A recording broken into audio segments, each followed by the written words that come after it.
student, welcome to CR International School बेटा। I hope all are you fine।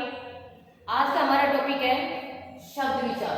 Okay, तो आज हम बेटा शब्द विचार के बारे में पढ़ेंगे। शब्द कैसे बने हैं, शब्द किसे कहते हैं, शब्दों को कितने आधारों पर बांटा गया है।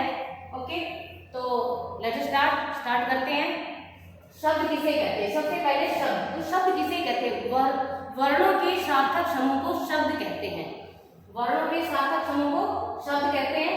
शब्द में बेटा वर्ण जैसे कै, चे, टे, जितने भी हमारे स्वर है, व्यंजन है, उनको मिला के हमें शब्द बनाना है। ठीक है, ये नहीं जिसका अर्थ निकले वही शब्द होता है।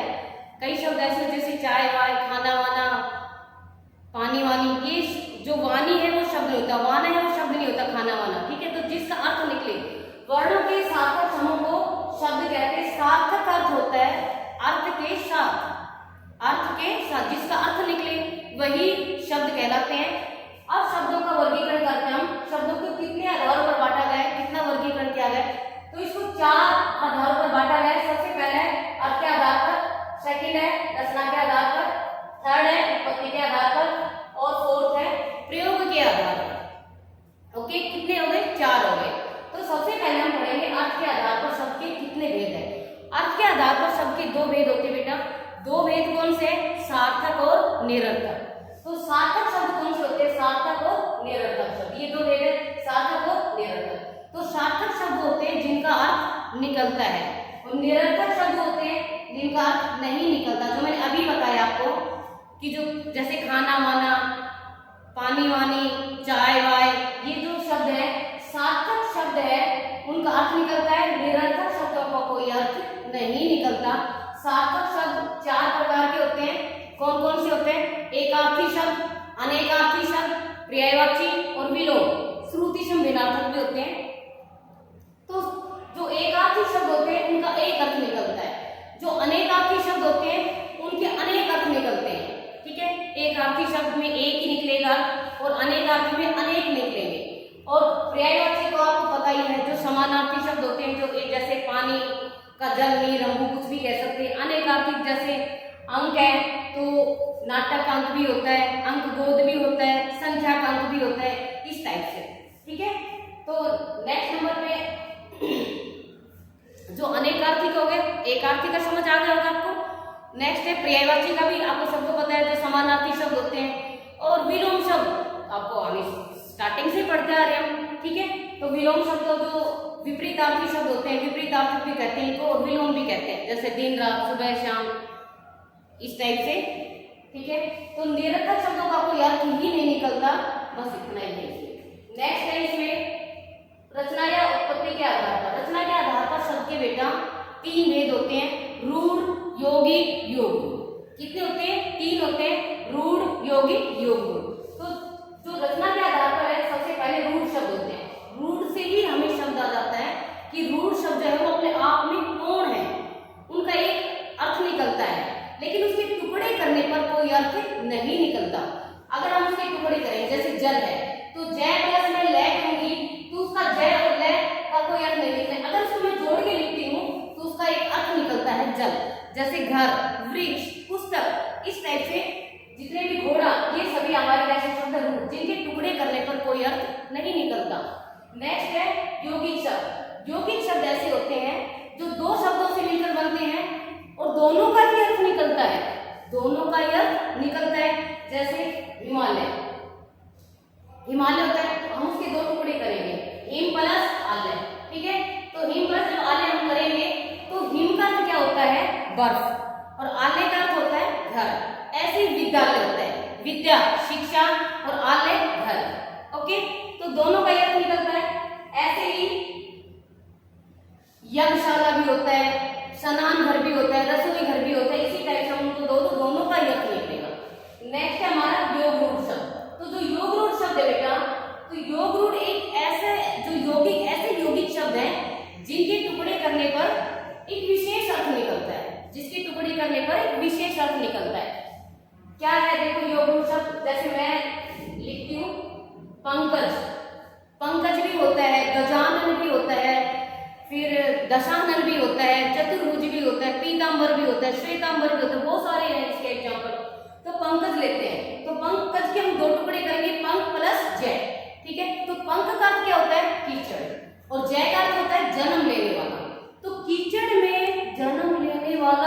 कौन होता है?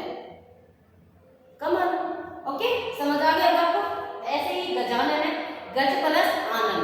गज का क्या होता है? हाथी, आपको पता है। और आनन का होता है मुख, तो हाथी के मुख वाला। दशानन, 10 मुख वाला। पीतांबर, पीत मतलब होता है पीले और अंबर होता है वस्त्र, तो पीले वस्त्र वाला अर्थात श्री कृष्ण। गजानन गणेश जी होते हैं। चतुर्भुज, 4 भुजाओं वाला विष्णु जी होते हैं, ठीक है। और पंकज का मैंने आपको बता दिया कमल होता है। ओके, आई होप ये समझ आ गया होगा आपको। रूढ़, यौगिक, योग रूढ़। नेक्स्ट हमारा है बेटा उत्पत्ति के आधार पर शब्द के कितने भेद हैं। देखो, उत्पत्ति के आधार पर शब्द के 4 भेद होते हैं। कितने भेद होते हैं? 4। मैंने आपको क्लास में बताया था, बहुत अच्छे से समझाया था ये कि उत्पत्ति के आधार पर शब्द के 4 भेद होते हैं। तत्सम, तद्भव, देशज, विदेशी शब्द, ये 4 भेद होते हैं। तो तत्सम शब्द कौन से होते हैं?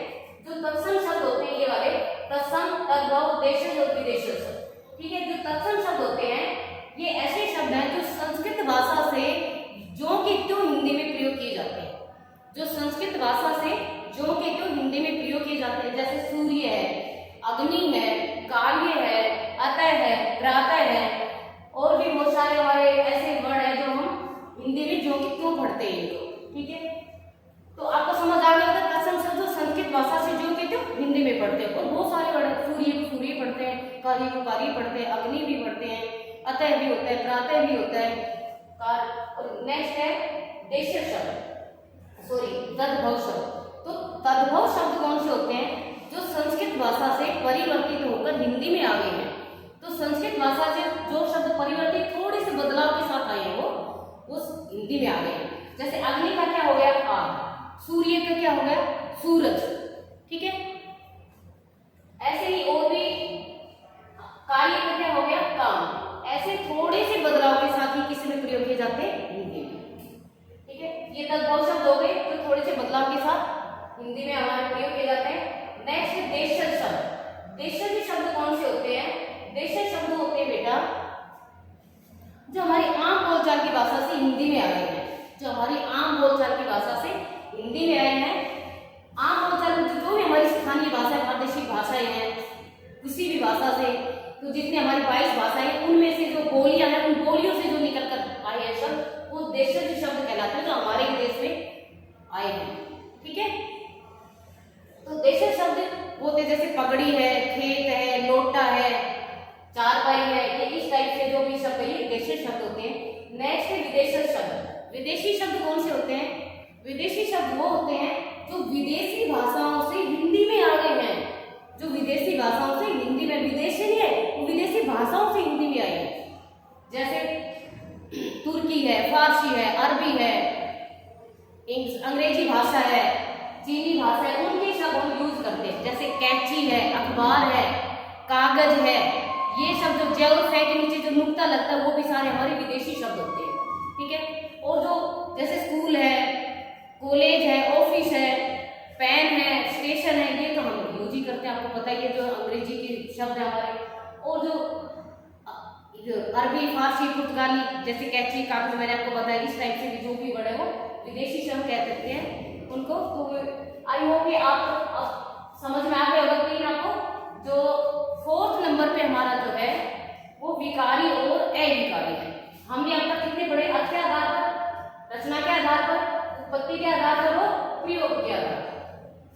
अब प्रयोग के आधार पर शब्द के कितने भेद हैं? प्रयोग के आधार पर बेटा शब्द के 2 भेद हैं, विकारी और अविकारी। विकारी और अविकारी। तो विकारी शब्द होते हैं जिनमें लिंग, वचन, काल, कार्य के कारण परिवर्तन आ जाता है, बदल जाते हैं। मतलब विकारी शब्द कौन से होते हैं? जिनमें विकार आ जाता है। इसमें खुद से ही इसकी डेफिनेशन है कि विकारी मतलब विकार आ जाता है, बदल जाते हैं ये अपने आप, ठीक है। तो विकारी शब्द कौन कौन से होते हैं? देखो, संज्ञा है, सर्वनाम है, विशेषण है और क्रिया है।